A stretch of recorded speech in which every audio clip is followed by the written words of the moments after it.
মাদকের বিরুদ্ধে ধারাবাহিক অভিযান অব্যাহত রয়েছে দেশের বিভিন্ন জেলায়। নেত্রকোনা সদর উপজেলার মনাং গ্রামে পুলিশের সাথে বন্দুকযুদ্ধে ২ জন নিহত হয়েছে। আহত হয়েছেন পুলিশের ৩ সদস্য। নিহত ২ জনই মাদক ব্যবসার সাথে জড়িত বলে জানিয়েছে পুলিশ। সেখান থেকে অস্ত্র ও মাদক উদ্ধার করা হয়েছে। কুমিল্লার বুড়িচংয়ে পুলিশের সাথে বন্দুকযুদ্ধে শীর্ষ মাদক ব্যবসায়ী কামাল হোসেন ওরফে ফেন্সি কামাল নিহত হয়েছে। এ সময় তার ২ সহযোগীকে আহত অবস্থায় গ্রেপ্তার করা হয়েছে বলে জানিয়েছে পুলিশ। সে সময় আহত হন পুলিশের এএসআই সাহাবুল হোসেন ও কনস্টেবল সুমন মিয়া। ঘটনাস্থল থেকে উদ্ধার করা হয়েছে অস্ত্র ও বিপুল পরিমাণ মাদক। কামালের বিরুদ্ধে ১২টি মামলা রয়েছে বলে জানিয়েছে পুলিশ। আরেক অভিযানে ময়মনসিংহে পুলিশের সঙ্গে বন্দুকযুদ্ধে রাজন নামে এক মাদক ব্যবসায়ী নিহত হয়েছে।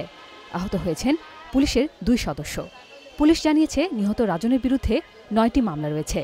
সেখান থেকে ইয়াবা উদ্ধার করা হয়েছে।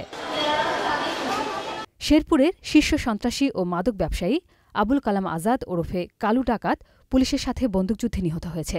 সে সময় এক এসআই সহ ৩ পুলিশ সদস্য আহত হয়েছেন বলে জানিয়েছে পুলিশ। গাইবান্ধার ফুলছড়ি উপজেলার বালাসীঘাটে পুলিশের সাথে বন্দুকযুদ্ধে জুয়েল মিয়া নামে এক মাদক ব্যবসায়ী নিহত হয়েছে।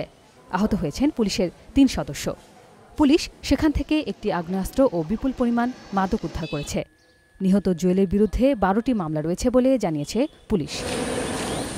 সাতক্ষীরার কলারোয়া উপজেলায় বন্দুকযুদ্ধে ইউনুস আলী দালাল নামে এক মাদক ব্যবসায়ী নিহত হয়েছে।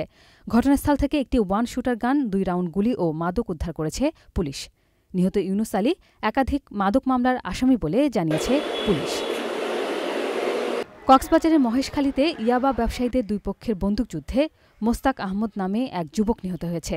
সেখান থেকে ইয়াবা এবং 3টি আগ্নেয়াস্ত্র উদ্ধার করা হয়েছে বলে জানিয়েছে পুলিশ। Mousumi Sultana, channel I.